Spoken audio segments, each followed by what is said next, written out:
What it do? What it do, everybody? Waiting for my man Ivorie to hit the link. He's setting it up on his phone right now. We're gonna get this thing cracking.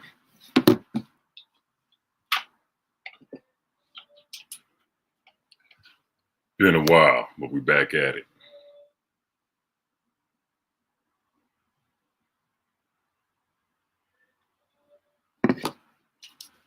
Eugene, what it do? Mom. Hello, mother. Good morning, mother. I got a shave. Still handsome though. How y'all like the shirt? Motorsports. My sponsor down here in Costa Rica. And got athletes right here on the other side. Working with them, trying to help student athletes get college scholarships to U.S. universities down here in Costa Rica. And of course, you see it, Keith Clark Skills Academy. Young Travis, what it do? Grand Rising. Okay, Mom. Fancy with it, huh? Grand Rising? You ain't never said no Grand Rising. Cool. What it do? Come on in the house.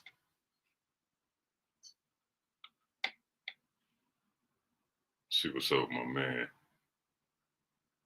He should be here any moment.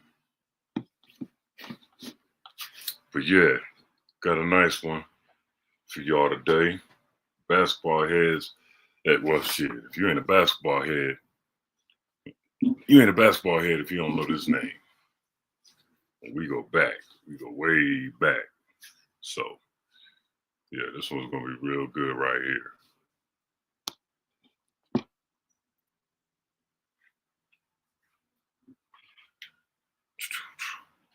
Anyway, what y'all think about the election, man? I'm not into politics and all that. I don't even care about U.S. politics. I don't live in the country. But what y'all think about it? How y'all feel about, Mr. Trump, getting reelected, into a getting elected into a second term, excuse me. What y'all think about Miss Harris? We can chop it up about that. Empress, good morning, beautiful. Good morning.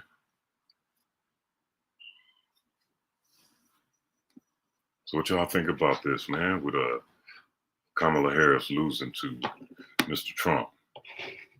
It's crazy how, in America, you can have, well, you can be a felon, but they take away your voting rights. They strip your voting rights. You feel me? And then in most cases, you can't get a passport depending on what your charges are. Carter, what it do? What's my man saying?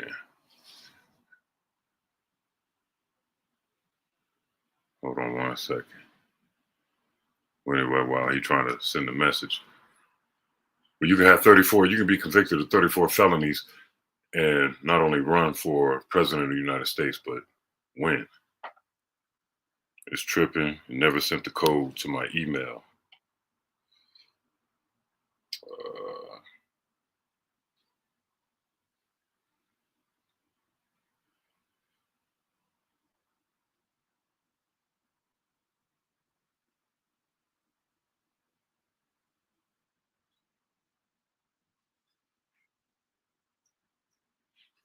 That's America. Chili, what it do? Trying to get comfortable in this little office. Whew. It's a hot one today out here. Thank goodness for the little breeze we get. It's supposed to rain this afternoon, but that's what it is. My man said white collar crime. Man, that's real. Got a cup of that good Costa Rican coffee. Y'all like the moon roof? I got to shave. As soon as I'm done with this, I'm going to hit the shower, shave. I've been fighting a little upper respiratory infection. So if you hear me coughing and whatnot, this hot liquid is loosening up all that phlegm and congestion. But don't trip, we're gonna be all right. Let me resend this link to him.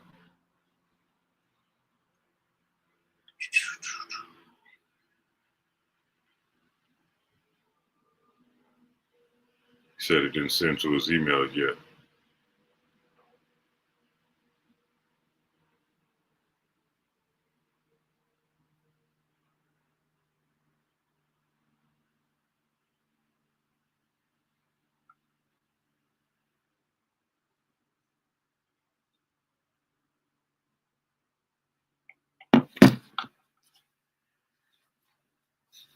Yeah, man, Moonroof, you see it, Goob? Man, look at this. I used to have a full head of beautiful fluffiness.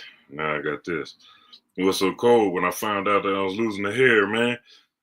My nieces and nephews, I was sitting on the couch in my brother's living room. My nieces and nephews walked by me talking about, hey, Uncle Baldy. Hey, Uncle Baldy.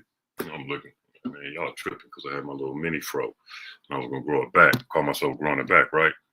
So my mom walked in the living room and she going to dig her knuckles right here. About, hey, Baldy. Man, will it work on the phone? Yes.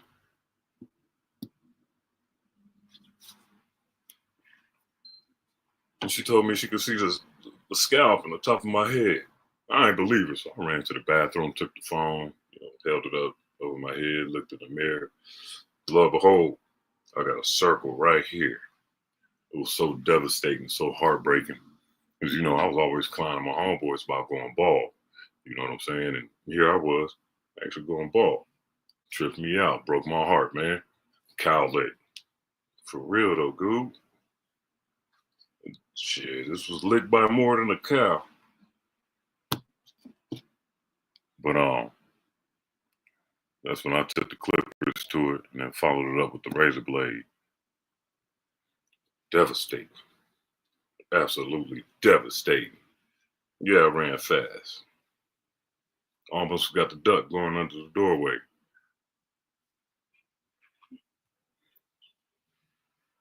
But yeah, it's another beautiful day in paradise, y'all. Just had my basketball clinics over the past weekend. It was a huge success.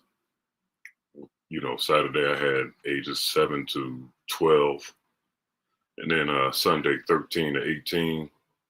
And Saturday, there was a couple kids I just wanted to kick up out of there because they ain't know how to act. That's how it is sometimes. I'm serious about this. Parents need to teach their kids how to act, how to conduct themselves, when they in public settings, because they took away from the time I was spending with the other players and, trying to get everybody going and on the same page, always having to stop and address them for not paying attention and goofing around, taking each other's basketballs, throwing them across the court, kicking them across the court, stuff like that. I don't play that, The parents are just letting it slide, and I'm sitting here repeatedly calling out names to, hey, focus. Hey, stop that. Hey, we don't do that here. This, that, and the third. But some kids are just spoiled and feel entitled because they lack home training, to be quite honest. When you seen yours leaving, you didn't try to save it. Just went bald. Put them perms, Jerry Girls did for us, bro. I put a little S curl kit in mine, right? Like a year and a half before that happened. Terrible. Called myself trying to look cute. All right, hopefully my man get this thing situated within the next couple minutes so we get this show on the road.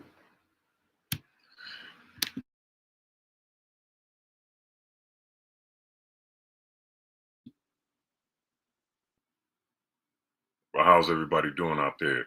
How y'all doing in America? Land of the free, home of the brave. Bullshit.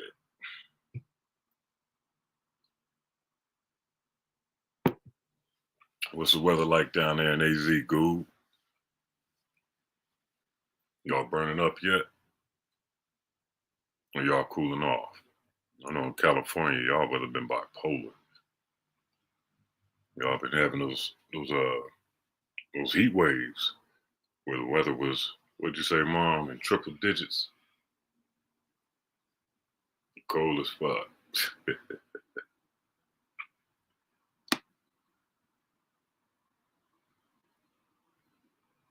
5 degrees. Oh man, you can have that. Yeah, you can have that. I ain't with it. 57 degrees. Okay. And we don't even see that down here. We'll see high 60s, 66, 67 degrees. But yeah, in the 50s, nah, we don't never see that. Maybe in the mountain regions they do, because it's a little cooler once, the higher you are in elevation. It's cooling down, Mom. Good. So I know you were dying out there. That's why we didn't want you walking to the store. Have your old butt fall out from heat stroke. I'll be home next Wednesday. Be home for 4 days. Got to handle some business real quick, in and out. I ain't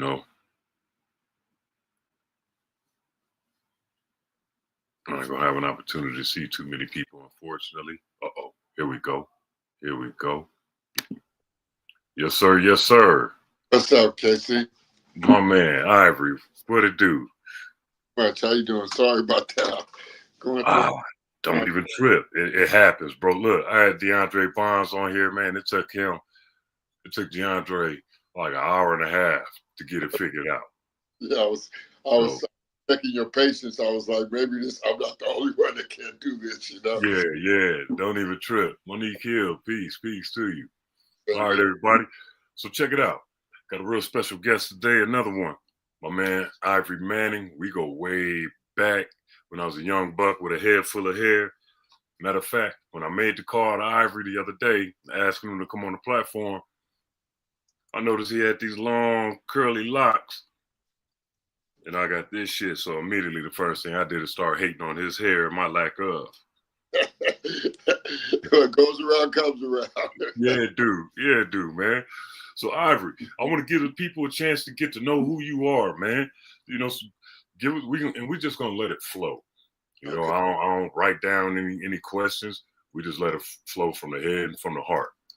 Yeah, for sure. Sometimes it's kind of hard to explain what I do.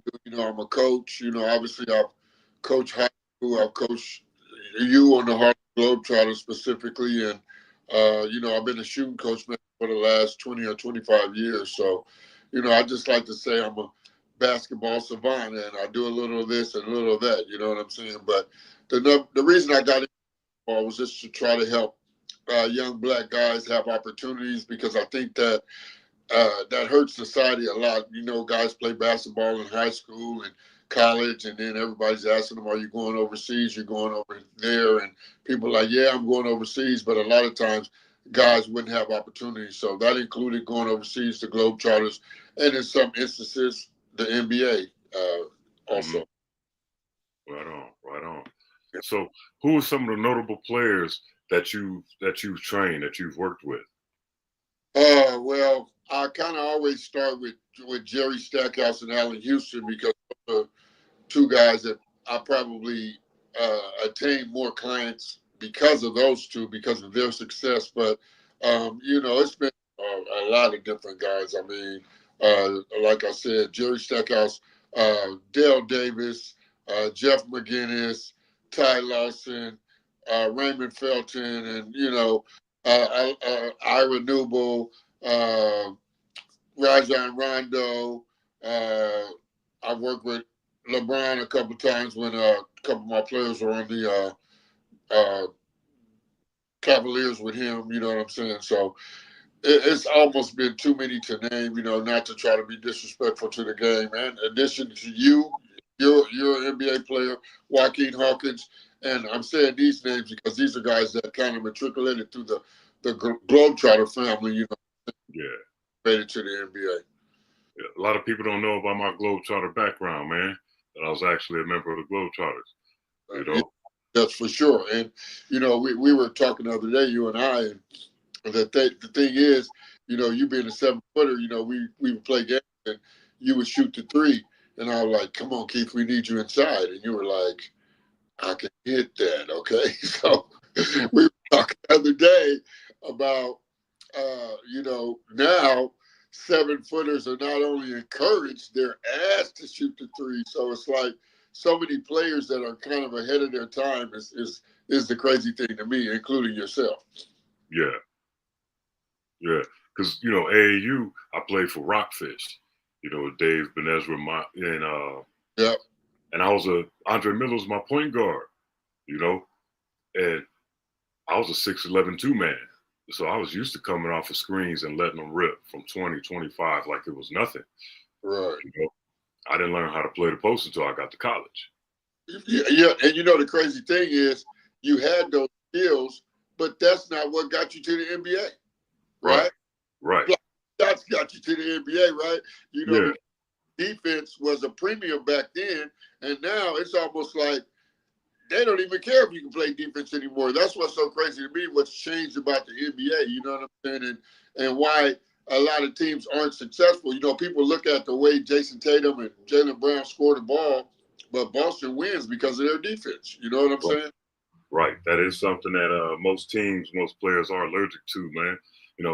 I can't stand for my man to score. And I'll be damned if I'm going to, if you and I are teammates and you get beat, I'll be damned if I'm going to let your man, just go up and score. I'm going to go up and contest it and try to block it. Not just block it, out of bounds, but keep it in play. Block it to a teammate so that we can get down the court and get an easy bucket on a fast break. Sorry. Go ahead. What was that?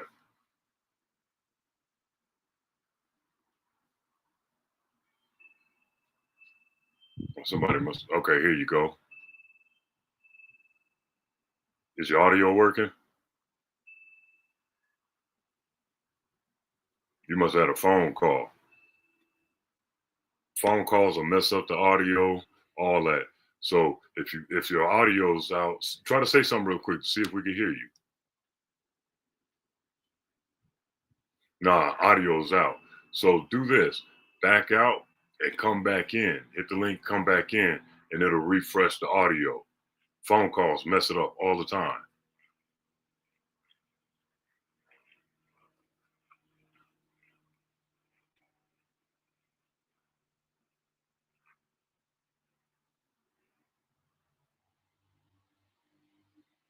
Back out of it completely. You got to leave completely. You got to exit completely and then come back. Hit the link and come back in, and your audio will reset.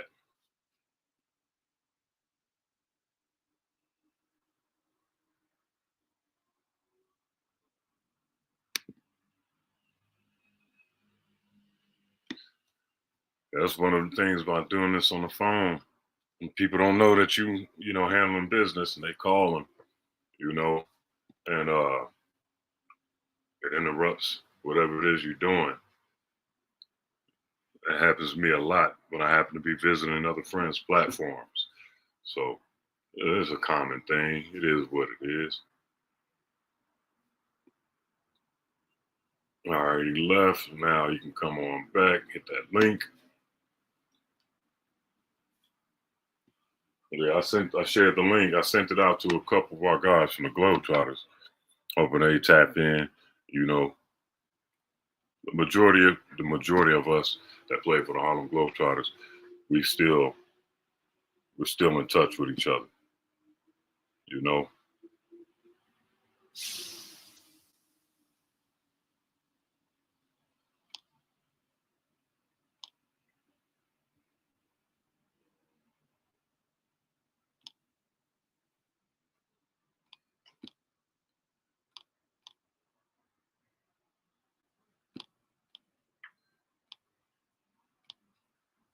We got a group on Facebook, and these dudes be cutting up.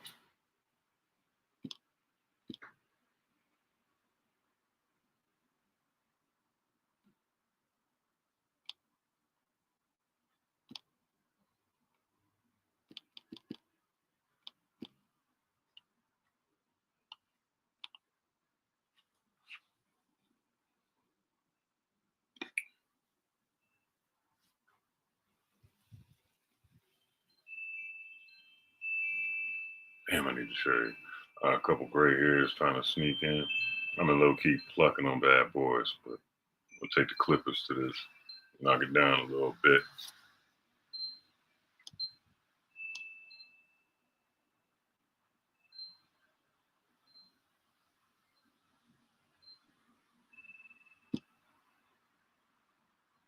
Let's see if that link I sent to people is working. Oh yeah, it is. Okay, cool. Damn, I'm handsome on the phone screen and on the laptop screen. Ain't that some shit? Ro, I see you. Say something, Ro. Say something in the chat.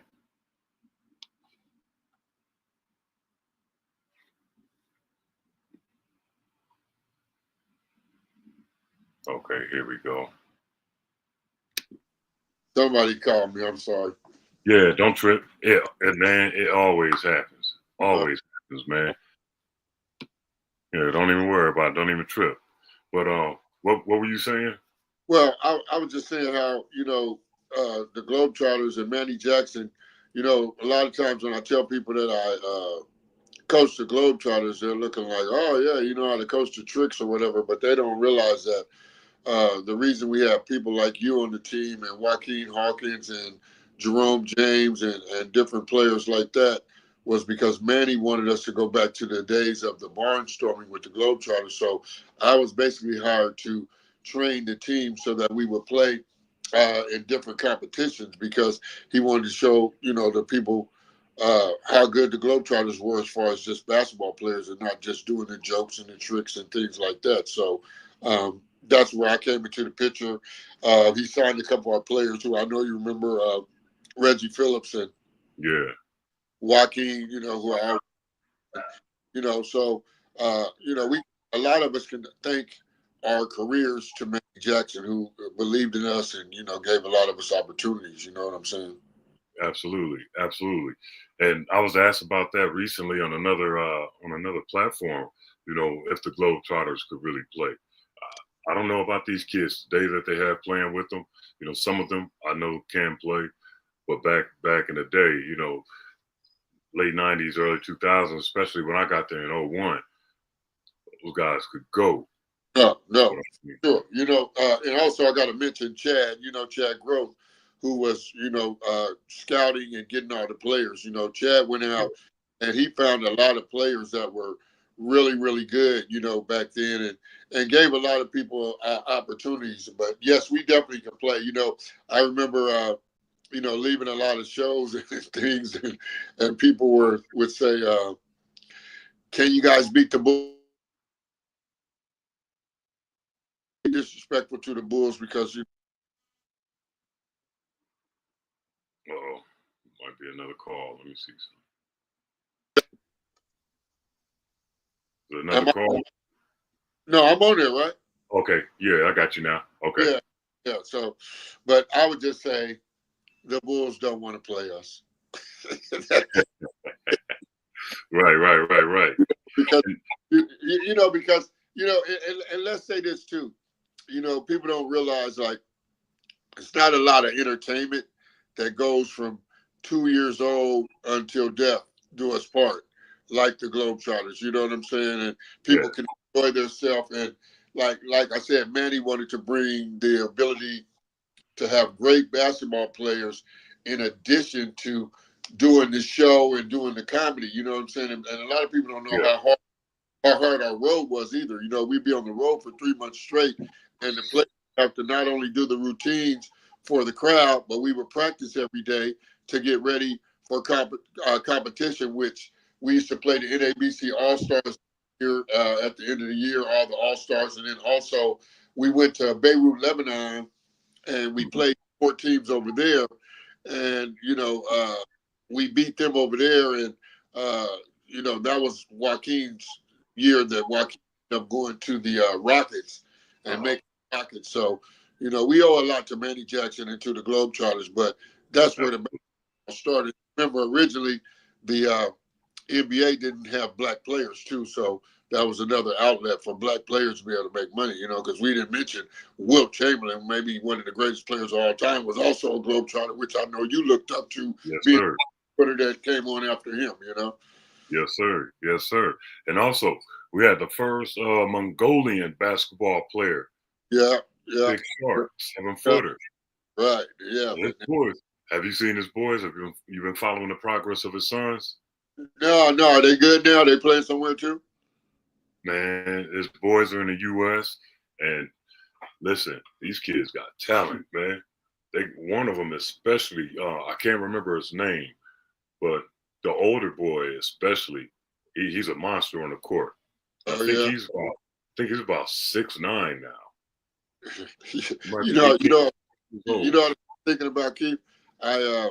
The other day I was in New York and I got to go to a G League practice for the Westchester Knicks. Uh, And do you know who the coach is of the Westchester Knicks? nah, who? Somebody I know you resonate with, Sagana Job. Really? Yes, That another was guy coach there. that Okay. made through his defense and shot blocking and made his little NBA career just based on defense. So it was a pleasure watching him coach and seeing how he's become a lot more vocal and doing things on the court. And hopefully he'll be in the NBA someday as a coach soon. Yeah, right on. I didn't know that, man.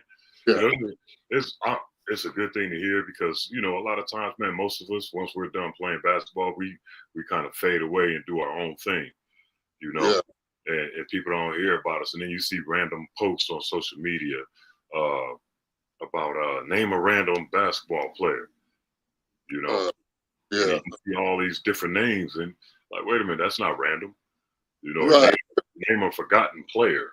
yeah, Well, yeah, hold yeah, on, they haven't been forgotten, you know. yes. He's somebody I'd like to maybe get on with you too. You know what I'm saying? I think, and we forgot to talk about Joseph Blair, who you and I talked about the other day. Yeah, Another starter who had a tremendous overseas career, and he's been in the NBA maybe I got to say at least 10 or 12 years now, and he was the coach of the Vipers in the G League, won the championship, went to the NBA, and then the coach got fired. The coach that hired him got fired, and he stayed on staff, but they never gave him opportunity as the interim coach. So he has went back to Rio Grande Valley now Vipers to be the head coach again. I guess to show people, hey, it's not a fluke. You know what I'm saying? And right. I need NBA, and that's another great person that Chad recruited, that Manny hired, that was on the Globetrotters that could actually really play some basketball. Yeah.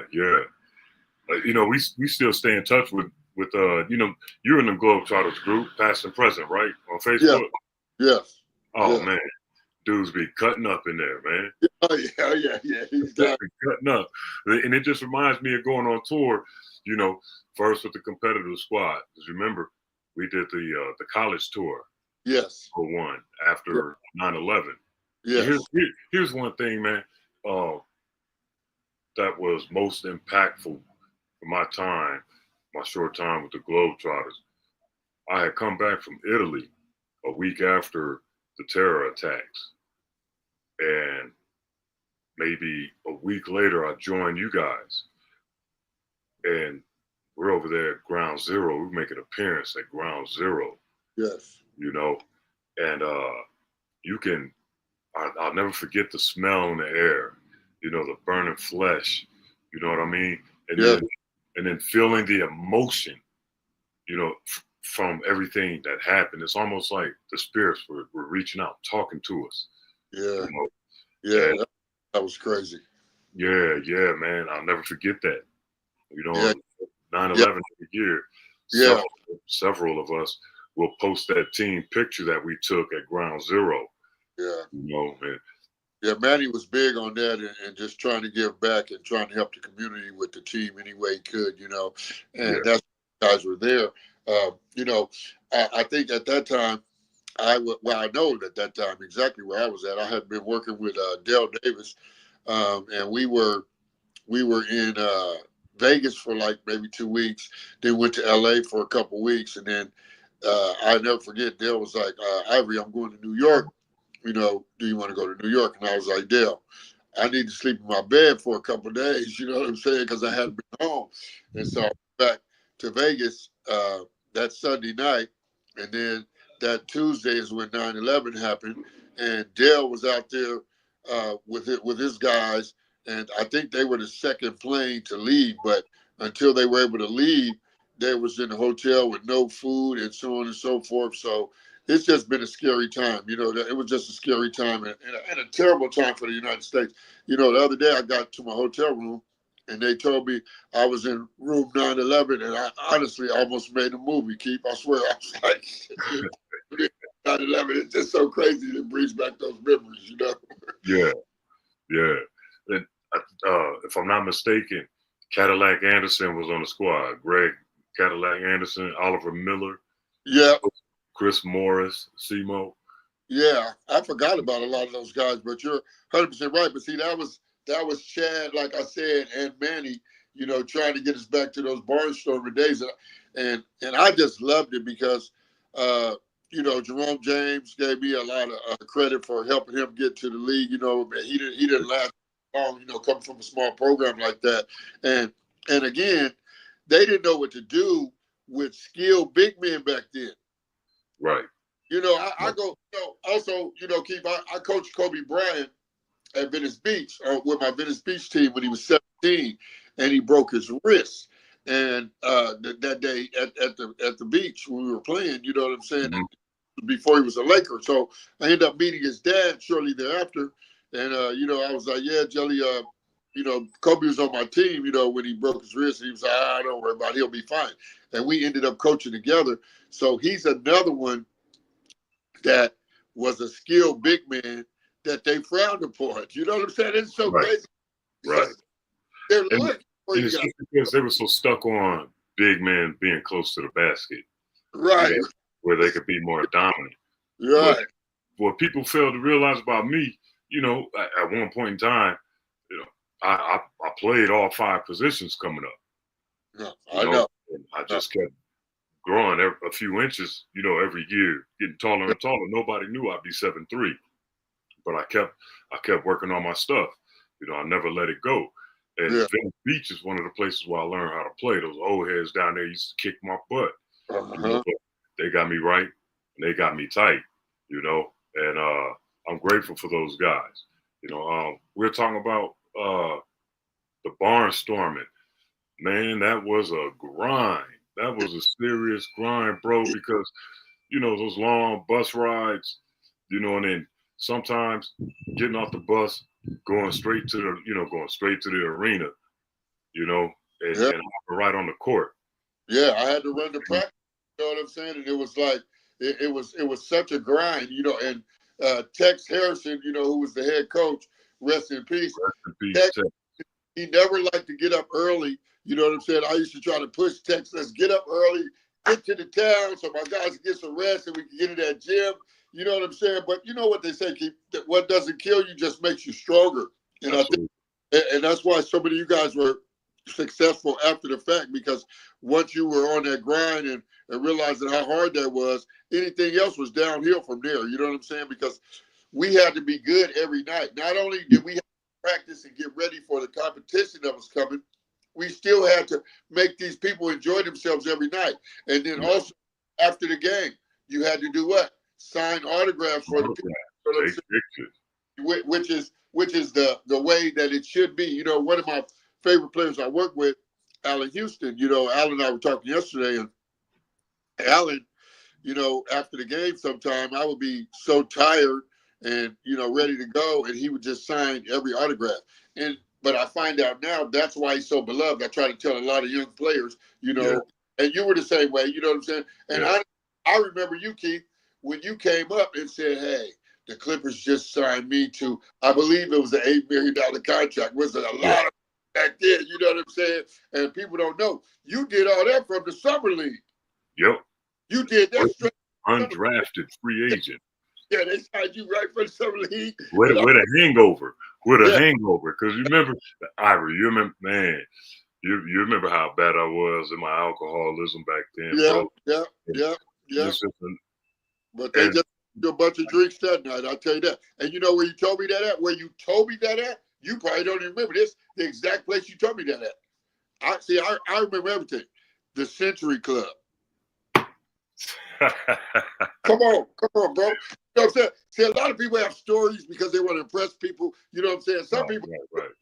you know, it is what it is. You can take it however you want to take it. You know what I'm saying? So, Exactly. you know what I'm saying? We were at the Century Club. You walked up to me, you know what I'm saying? And you was like, hey, man, Clifford just signed me for $8 million. You know what I'm saying? And everybody was like wondering if that could be true because that didn't happen a lot. Right. That And didn't. nobody had signed a contract for No, that, you no, know, that size. yeah, for that matter, people was getting minimum contracts made for the summer league, but nobody went straight from the summer league to a deal like that. You know what I'm saying? And you remember back then, what was the minimum? 242? Right, something like that. Right. No. You know what I'm saying? And so when my mom's in the chat, and when I got that contract, you know, I had a contract offer from Denver, Seattle, and Portland that my agent, Sean Holly, he presented first. You know, we're at City Hall in LA because my mom worked for the city. And, you know, Mayor Tom Bradley, God bless his soul, was gracious enough to let us use one of the big offices, man. And, you know, my agent pops open a folder and he says, all right, I got 3 deals for you. You know, one of them was for the minimum. I think that was, Seattle. They offered the minimum. Then Portland, they offered 750 for 2 years. And then Denver offered like 1.7 for 2 years or 3 years. And so I'm like, oh, okay, well, I'm going to go to Denver because I'm looking at the money, of course, and then a little security with it being a multi-year thing. Right. And he took a deep breath and he said, oh, wait, there's one more. So I'm like, okay, what's this? Me and Mom are looking. He says, well, this one is from the LA Clippers. And I'm thinking to myself, man, Clippers, you know, because I grew up a Laker fan. Favorite player, Kareem Abdul-Jabbar, which is why I wore 33. Right. And, you know, so Clippers, bumped them, but what they got? And he says, well, Keith, you know, the Clippers, he just played it off. They, you know, 5 years, 8.4 million. Me and Mom were like, what? You know, and I'm sitting there pinching myself, Ivory, because, you know, I thought I'd be a multi-thousandaire. Right. You know, right. Would have been good. Right. I would have been good with that. Right. You know, as an undrafted rookie free agent. But hell, when they came with that, man, oh man. And my mom, I love my mom. I always give her props because of who she is in my life and the way that she sacrificed so much for me and my siblings. You know, she said, I'm not quitting my job. I'm still going to work. That's your money. That's your job. You know, I got a job already. You know what I mean? And thank God that she was wise enough to do that because, you know, my wild ass, man. But it was like a dream come true, you know. And and you're a role model for other players too that go to the summer league. You made the summer league good because everybody was like, hey, I want to go get me a job at the summer league. You know what I'm saying? man. Yeah. And like I said, you know, I got that in it, you know, with a hangover. You know, because Jerry West and Mitch Kupchak, I made the mistake of hanging out with one of Jerry West's sons. You know, we had a pool hall shooting pool, and I get faded, man. And at practice the next morning, shoot around the next morning, you know, I got a mouth full of hubba bubba because I didn't understand. I still didn't understand about the alcohol coming through your pores. Right. I'm just going, you know, from my experience, smelling it from people's breath. Right. And they both, you know, pulled me to the side after practice and said, Keith, do you have a drinking problem? I said, oh, no, I just went out last night, had some fun with some friends, you know, but that's it. And Jerry looked at me and said, oh, okay. All right. Well, all right. Thanks, Keith. You know, but they knew. And that's one thing that I try to tell these young players today, that they got any vices, man. These organizations, they know. These general managers, these presidents, these coaches, they know because they've experienced everything, you know, dating back to the 70s, you know, when guys, 70s and 80s, you know, when guys are coming in, to the locker room, drinking cases of beer and snorting a couple lines of coke, smoking cigarettes in the locker room,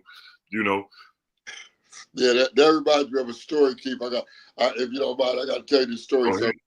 So I'm at Summer League, and I have been working with Jeff McGinnis, and this was after Jeff left Cleveland, and he was looking for a deal. So I was at Summer League. Doc Rivers was sitting in the front row. I went and sat by Doc, and I was working with Ricky Davis too, who was also playing on Celtics. Man, Rick. Yeah. So I went up to Doc, and I was like, I said, Doc, you guys need a backup point guard. You guys should sign Jeff McGinnis, right? So Doc was like, Danny's right over there. Go tell Danny. You know what I'm saying? So I go over to Danny, and I was like, hey, Danny, I just want to tell you, I know you guys are looking for a backup point guard, and I think Jeff will be the perfect player for you guys. You know what I'm saying? He's really solid and takes care of the ball and so on and so forth. And Danny said, yeah, but Jeff smokes weed. Okay. Ricky smokes weed. You know what I'm saying? And whatever. So I said, Danny, you play with people that snorted cocaine at halftime, Danny. Okay. And so he was like, all right, he had to go. You know what I'm saying? So a lot of people thought he was ushering me off, but he was like, I got to do an interview. I got to go. So he just kind of walked off. So I was like, okay, cool. So maybe 30 minutes later, I get a call from Rick. And he's like, Ivorie, Danny Ainge is about to call you right now. You know what I'm saying? I guess Danny got my number. Danny called me and he said, I've been thinking about what you said, and Jeff might not be a bad option. You know what I'm saying? So he never actually went to the Celtics, but the interest in the Celtics made him sign with another Eastern Conference team, which was the Brooklyn Nets. Ended up signing Jeff because of that. You know what I'm saying? But it just brought up, people had substance abuse back then. You got Michael Richardson and guys that were doing all kind of stuff. Like I said, they had halftime snorting cocaine and doing all that. They didn't even have drug tests back then. You know what I'm saying? Right. Which now comes full circle to the not testing for marijuana anymore. You know what I'm saying? Half the world is smoking weed. Weed is legal everywhere now. You know what I'm saying? So that changes a lot of things now for these players. And I know this is your podcast, but something I want to talk about because I've been talking to people a lot about who's the best player in the NBA, right? Mm-hmm. So, obviously, a lot of people's number one pick, Nikola Jokic, right? Yeah. Can you argue with that? You know what I'm saying? Hard. Yeah. Well, my pick, who I think is the best player in the NBA, and I could be wrong. I tell people this all the time. I've been married twice, so I've been wrong before. Okay, but I go with Shai Gilgeous-Alexander. I love the way he plays. I love this, and you can relate to this too. To have a slim body, but to be physical, you know what I'm saying. You were a lot more physical than your body looked. You know what I'm saying? And he step backs and he bumps somebody every time he scores. But more than that, Keith, and I know you coach and you mentor a lot of young players. Don't forget, I ran into you at the Staples Center when you had about 12 kids with you that day, just standing in the front, just God's mission. We just running each other. You know what I'm saying? But yes, sir. what I really love about him is his mentality and personality on the court. You know what I'm saying? And it's like, Luka's on the list too, obviously, right? Luka, you can't argue that. But when you add in the personality, a player that never changes expression, a player you can't tell if he misses the shot or makes the shot, a player you can't tell if they're up or down, those are the players that I love and I want to be a part of. You know what I'm saying? And their GM, you can look at their team as a whole, and he must have those mind tricks as well because he signs those type of players. Right. If you look at OKC and their success, they don't have anybody on the team that you ever look in the paper and say, this guy got a DUI or this guy got this and this guy got that. You know what I'm saying? So for the young players out there, I hope they realize your talent can take you places, but your personality can take you places that your talent never will. Right. You know what I'm saying? Man. That's a fact. And going back to signing those autographs after the game, that's because of, my experiences with Kareem Abdul-Jabbar and Dominique Wilkins when I was younger. The way they wouldn't sign autographs for me. And I never wanted kids to feel the way, or even another fan to feel the way that I felt. Right. So I was always the last one with the Clippers, going into the locker room because, excuse me, I wanted to make sure that I signed every last autograph and I took every last picture that was requested of me. Right. I understood how important that was and what it meant to the fans. Yeah, when I was with Chris Childs, I used to travel with the Knicks, and go to all their games. So they were playing Miami in the playoffs. So I had told Patrick I had a little jersey. It wasn't a game worn or official jersey or nothing. I don't even know where I bought the jersey at, but I bought a Patrick Ewing jersey. So I see Patrick before the game, and I'm like, "Hey, Patrick, I want you to sign my jersey." You know what I'm saying? And he was like, "All right," after the game, right? So I actually get on the elevator, got my jersey in my hand. We're about to leave to go to the arena, right? Guess what? Patrick Ewing, right? So wow. I'm like, this is perfect. I'm like, Pat, here, I told you after the game, right? I'm right here on the elevator with Patrick Ewing. He doesn't sign my jersey, right? I'm kind of devastated, not in a bad way because I see Patrick all the time. So, it wasn't like, he ever treated me bad or was negative to me whatsoever. So he said after the game. So after the game, I was like, Pat. And he signed it. So I thought it was, like being mean. Mm-hmm. It was superstition. Oh, okay. It was superstition. He never signs autographs till after the game. Wow. I never would have thought that. Yeah, it's crazy. Because guys have their own different patterns, ideas of things, Okay, don't sign anything until after the game. Due to my suspicions, it's gonna bring. If you ever talk to Patrick, I'm sure he will verify that 100%. Like, I never signed you after the game. I don't know if it was John Thompson or what it was, or just being one of the first big, really legitimate big men that people fell in love with, or what. You know what I'm saying? And he was the ultimate combination of a big man that could play on offense and the defensive end. You know what I'm saying? And I know he had the floor. You looked up to as well. You know what I'm saying? Did you play with Patrick Ewing? Yes, sir. He could run the floor. He can shoot the mid-range if necessary. He could put the ball on the floor to get to the rack. He had great feet, great hands. You know what I mean? Yeah. Athletic. So, yeah. Guys like you are coaches, though. Because, right. you was that a description or was that a scouting report? Both, because man, you've been around the game so long and playing the game, especially at a high level, being around it at a high level, you can spot things, you can evaluate just like that, so like with my players, I always tell them, hey, the work will show. Do the work when I'm not around you. Don't wait for me to tell you what you need to work on. If you can't go right, you can't go left. If you can't finish around the basket, if you're not a strong shooter, work on those things. Right. Right. So that because I might spring something on you during the next training session, and if you're not working, it's going to show. And if you are, that's also going to show. Right.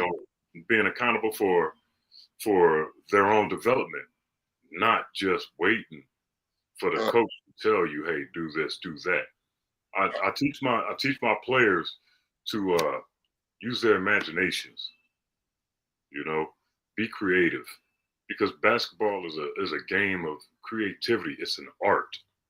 I tell them every move that's ever been performed started as a thought. Somebody imagined it. Everything that we see around us started as a thought. And then we put those thoughts into action. And we have everything here. So I tell them that, the basketball court, that's their blank canvas. Right. Now, get out there and drop your own version of a Da Vinci. Drop your own work of art and see what you come up with. You Yeah. know, close your eyes. Imagine playing somebody, your favorite player, one-on-one. How are you going to score on them? You know, how are you going to finish? Not everything's going to be a straight layup. Sometimes you might have to, you know, do a reverse layup. Use the basket to protect you from getting your shot blocked. Is it a left-hand finish or right-hand finish? Is it a fadeaway? You know, is it a floater? Because now that you got past this guy, there's a big man, a shot blocker like me coming to throw it out of there. Right, right. Where you going to finish? You know, and they're That's responding to that. They're responding to it. yeah, that's great advice. I want to say I was at a youth practice last night, and the guys were in line, you know, and I'm not the coach. I just was in there kind of helping out. Alan Houston's son was in there, and Alan is kind of involved with the program. So I went in there just, you know, check things out or whatever. So kids are getting in line and starting to do these moves and layups. And, you know, the coach has a really good system of doing moves and stuff. And I stopped it for a second. And you know what I said to them? I said, let me ask you a question. Are you in the gym working out? Are you in the NBA right now about to win a game? Because of what the creativity of the mind, where should you be? Those reverse layups that Kyrie does, he already did the NBA game in his mind 15 or 20 years ago. You know what I'm saying? So Right. kids to think exactly like you said. Use your imagination. Where are you? What are you doing? LeBron is closing out on me, and I got Anthony Davis back there. I shook LeBron, and like you said, now I go to my floater. Take this, AD. And those are the players that eventually end up being in the NBA or at least playing at a high level somewhere, you know? Yeah. My mom said that my one of my younger brothers tried getting an autograph from Jordan. Followed him all the way to the bus. Jordan said that they were going to leave him, and my brother never got the autograph.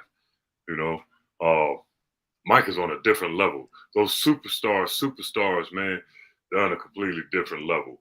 Yeah, They for sure. don't have the freedom that a kind of role player like myself has, where I can go anywhere. Well, not necessarily anywhere because. Well, not you, because you're a 7-footer, so it's a little bit rough on you too, because everybody automatically thinks you play basketball anyway. Right. And you know, it's crazy. And that's when that's the only way I'm able to relate to what Michael and Kobe and the Shaqs, all the superstars of the game go through. You know, Yeah, let me tell you a story about Michael and autographs since you brought that up. So Chris Child playing for New Jersey Nets, right? Mike obviously was on the Bulls. So Chris, being the tough defensive-minded player that he was, his assignment was to guard Michael Jordan. So they're in a little clinch. Mike's posted up. Obviously, Chris not being that tall is at elbow level. Mike hits Chris. Chris is from the wrong side of the tracks in Bakersfield, California. So he don't play that. You know what I'm saying? So he put his hand in his face and was about to kind of fight Mike. So when the game was over, Chris sent some shoes, some Jordans with the ball boy for Mike to sign. Mike sent them right back, right? Didn't sign them, right? So one day I was talking to Vernon Maxwell, right? Mac, my guy. Told B-Max this story, right? And if you reach out to B-Max, you know what I'm saying? One thing about me, everything I tell you is verifiable and true. You know what I'm saying? I don't have to lie. You know what I'm saying? So I tell Vernon this story like, yeah, man, Chris had some shoes and he sent them to Mike and Mike sent them back and wouldn't sign them, right? I swear to God, Vern said, man, the same thing happened to me. He was like, he sent the shoes in there for Mike. Mike sent them back. And then guess what he did? What's that? He took his ass in there and said, man, Mike, you ain't going to sign these damn shoes. You know what I'm saying? Mike signed the shoes. You know what I'm saying? Yeah. If you ever talk to me, Max, you got to hit him about that too, man. Yeah, I'm trying to line it up with Max to get him on here, man. Yeah, I know he's doing his thing with his podcast as well. You know. Yeah, I just saw him. He was on the podcast yesterday talking about the fight and stuff he had with Gary Payton. You heard, right? Yeah. Yeah. So I was almost part of that too. So I was out there working with Jelani McCoy then. You know what I'm saying? And you asked me who I work with now, names are coming up because I'm starting to think about, oh yeah, this guy, that guy. So I'm working with Jelani McCoy, and but I was leaving. So at that time, I worked with Jelani, and then when an NBA player would call me out, I would go out and work with him. So it was Stackhouse. So the night before, we were with V-Max, and V-Max was like, man, if GP talked that shit to me, I'm going to fuck you up, right? Okay? I don't know if we can curse on here or whatever. Whatever. But he was like, I'm going to mess him up. So I leave Seattle. That's when Seattle had the team. Fly to Detroit, get off the plane. Stacks guy, CJ, who used to drive cars and pick people up and stuff for him and do little things around the house, picked me up. So as soon as he picked me up, he was like, man, what's up with my boy V-Max? I was like, yeah, man, V-Max was with him last night. He's talking about GP better shut up talking shit to him or he's going to beat his ass or whatever, right? So, like, soon as we walk into Stack's crib, right, downstairs there's a television. Mm-hmm. It comes on ESPN. Gary Payton and V-Max had a fight that day.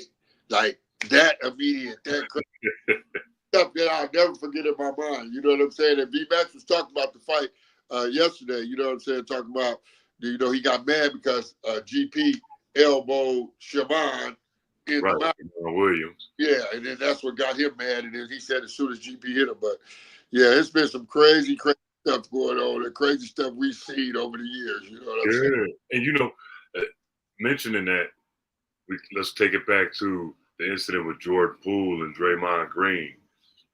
There are countless incidents and fights over the years that the casual fan never knew about because social media wasn't a thing. Right. Nobody was in there. Nobody had camera phones. To record everything. You know what I mean? And oh, yeah, 100%. Kept in-house unless a friend of a friend knew what was going on. Right. You know what I mean? Yeah. So today you really got to be careful with what you're doing because there's cameras everywhere. And they're going to, man, listen, if you fart too loud, the camera's audio going to pick it up and they're going to, zoom in on you and, oh man, so-and-so farted. Did you hear this? I wonder what he had to eat. It's just, it's gotten to a point of ridiculousness today, Yeah, 100%. Coach was telling me the other day, like, man, a lot of people are in here filming and all this and that, and I hate that. And I said, bro, we're in a social media world now. You have to deal with it. You know what I'm saying? Look, the thing I hate is I can't even call my kids on the phone. I got to text them, Keith. They're not answering. Yeah, if I don't text them, I can't get a It's so crazy. You know what I mean? Yeah. Oh, hello. They won't answer the phone. You got to text them. Oh, yeah. What's up, Dad? It's so crazy. Cold world. Yeah, my son, our relationship has been estranged, but hell, it's hard to get in touch with that dude. You got messages that's unread, and then finally, boom, a response. Yeah, you see what I'm saying? Kid, man. So I last year I want to tell you I worked with a few guys on the Pelicans last year. I worked with Brandon Ingram, and I also worked with Najee Marshall, who's on the Mavericks now, who I think is a young great player. You know what I'm saying? Like in his own right. And he left the Pelicans and went to the Mavericks. I mean, he's really happy about that because they have a great chance to win. And so I haven't worked with any of them this year, but.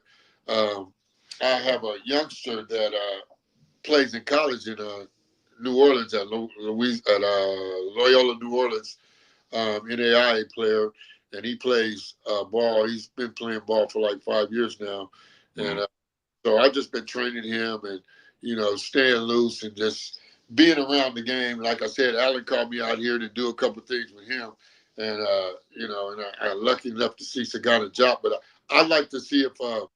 You can get Sagana on your show. Yeah. I think the similarities. And JB. Oh, yeah, for sure. And the similarities, a big man like yourself that made the path through defense and hard work and wasn't handed anything, and I think you and Sagana, are a testament to that, the guys that end up making it and doing things. And let me say this before we do go. I appreciate what you're doing, Keith. Like, really, because, like, we had this conversation. I had a conversation with Alan yesterday. We were on a group call about his foundation and things he's doing. Like, just to see that you love the game means a lot to me as a person, and a person that got to coach you, and a person that was around you on your path of getting to the NBA. You know what I'm saying? And listen, getting to the NBA, I don't care if you play 1 year, 7 years, 5 years. It speaks for itself. You know what I'm saying? It's a dream of everybody. You know what I'm saying? Yeah. So a lot of people say, hey, they look at these players now, they're making hundreds of millions of dollars and so on and so forth. You know what I'm saying? So maybe that could have been your dream as an NBA player. But just to make it in the NBA and have people wish they could be where you were, people that need to remember one thing. Your so-called nightmare could still be somebody else's dream. So always be proud of your path, do the best you can, and you never have to look back in life no matter where God takes you. Those are facts, Ivory, because, I did an interview recently for one of the local newspaper outlets here. They still have a newspaper here. They still have a newspaper here, man, in Costa Rica. They have the online, but they have the actual newspaper as well, bro. And, the interviewer, he asked me, he said, Keith, do you have any regrets? I told him not a single solitary one. Why? Because all of my experiences, they made me into the person that I am today. They set my path to be here in Costa Rica today, teaching my love, my passion, my knowledge of the game to the Costa Rican youth or whoever's, willing to learn. You know what I mean? So yeah, man, no regrets whatsoever. That shit, man, that shit's been a blessing. Yes, for sure. I was able to take what was once my biggest weakness, my biggest flaws, and turn them into, I made them my biggest strengths. So now I got a message that contains, that holds weight and depth when I go out into these communities or talking to a group of athletes, something that resonates with them. They got hoods over here too, man, where it goes down.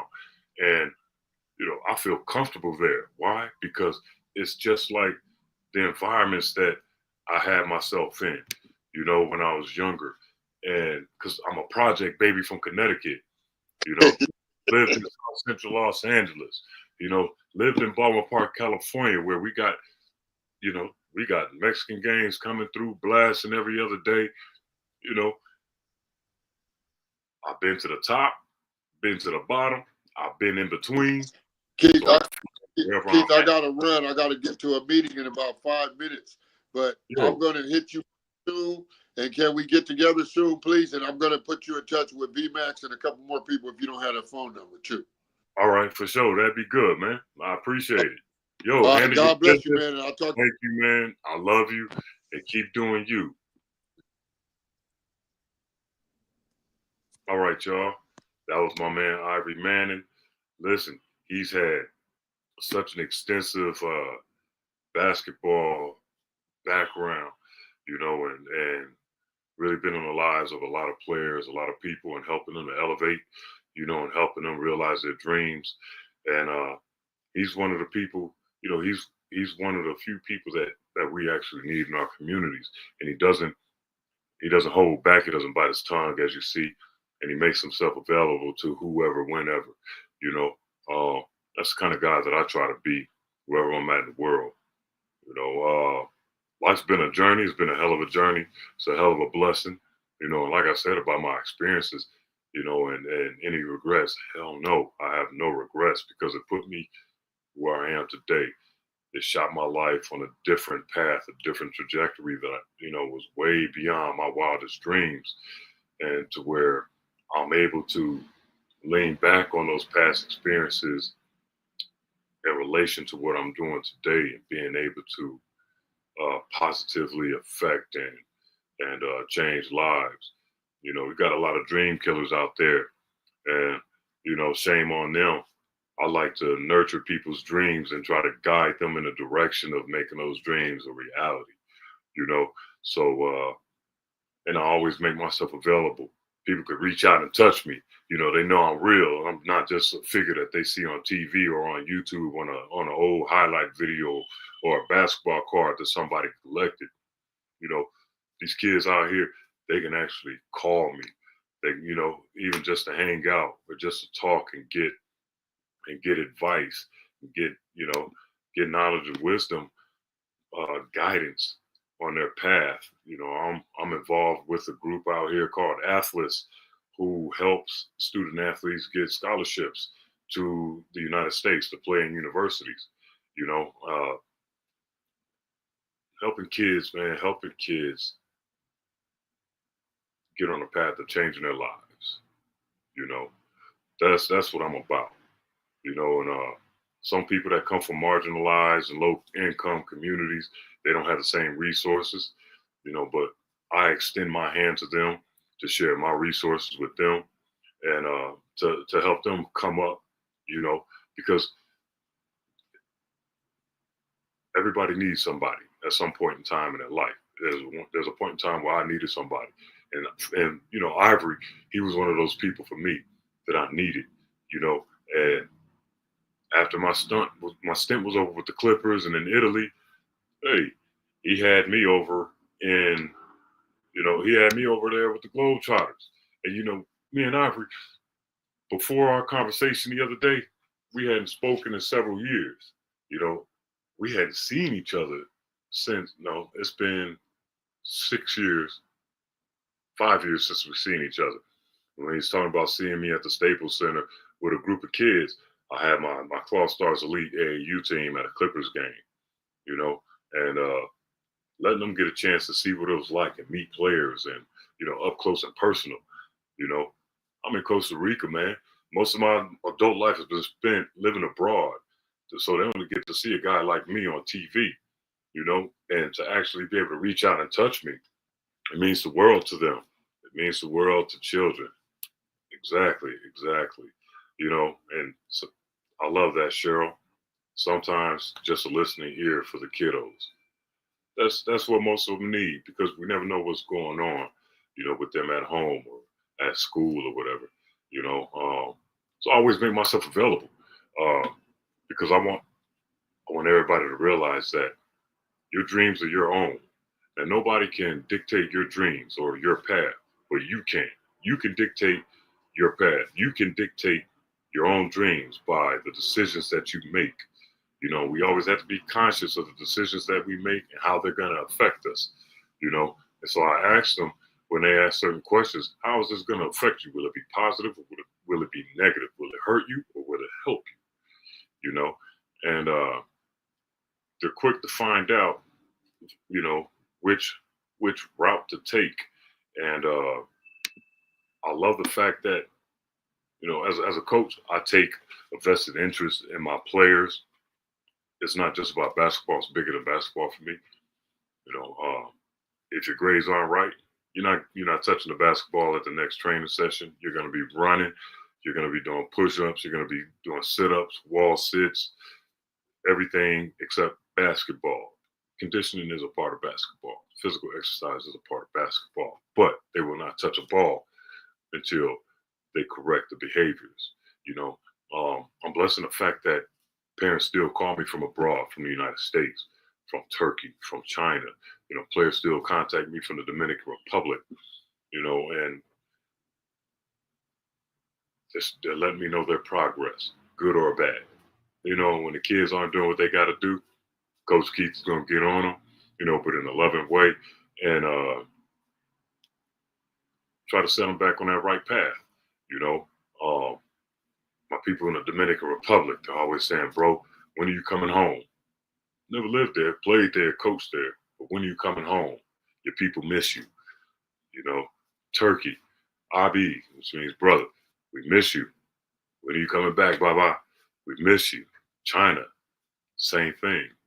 You know, got all kinds of messages from different people around the world based on the impact and the relationship that we have with each other.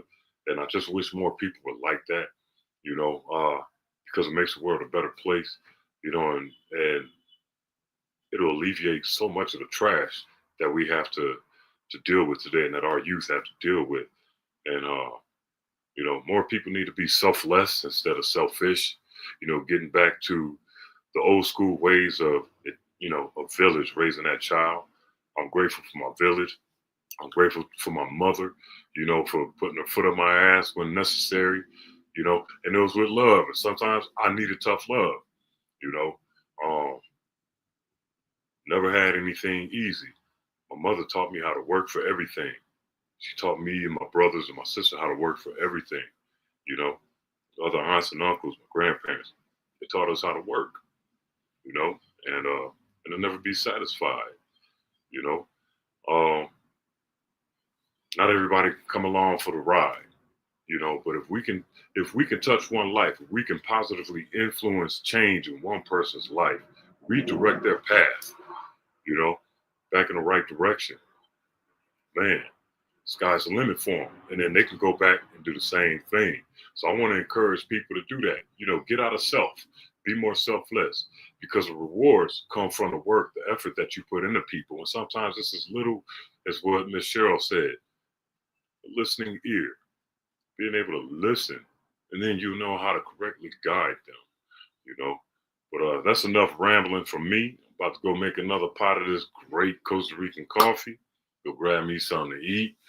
Don't know what am I gonna have today? Am I gonna keep it simple, go up and make me a ham and cheese? Or am I gonna go around the corner, you know, get me something? Food out here is a bomb, y'all.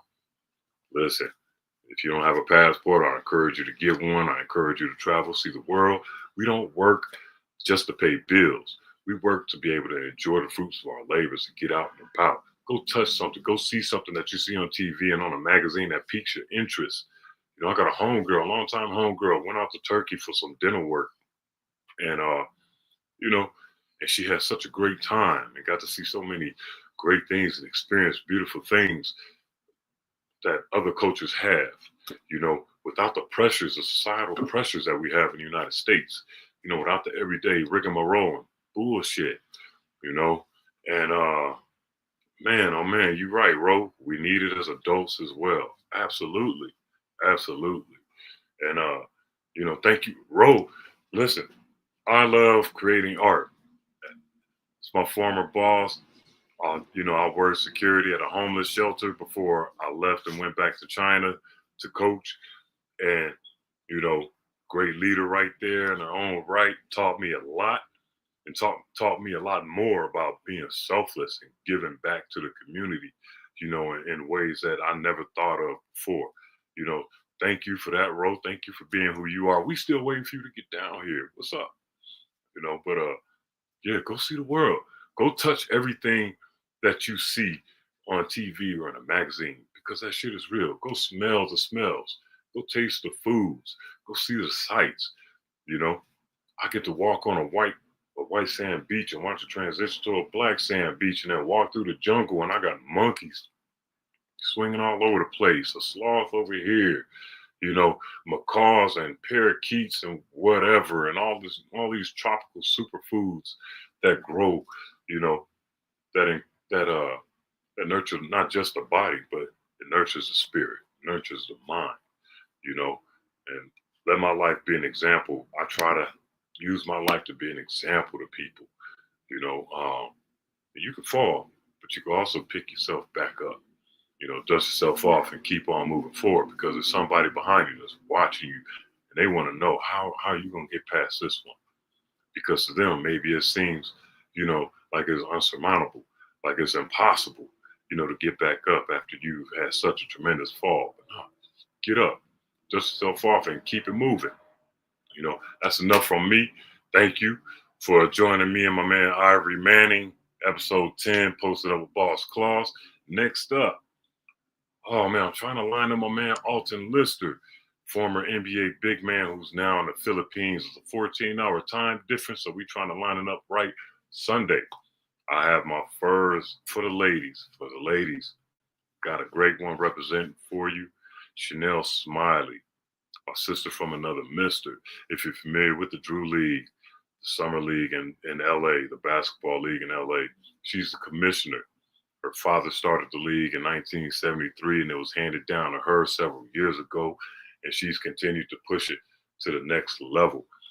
So finally, I have somebody to come through to represent for the ladies. She's the first. She will most definitely not be the last, because we can't leave y'all out, ladies. We got to bring y'all along as well, and put you up there where you belong, right next to us. You know what I mean? So that we can celebrate each other together. So hey, much love and respect, peace and abundant blessings. Continue elevating each and every one of you. Much love. Mom, love you. I'll talk to you soon. Can't wait to hug you in a couple days and get some of them gumbo greens, girl. I'm out. Peace.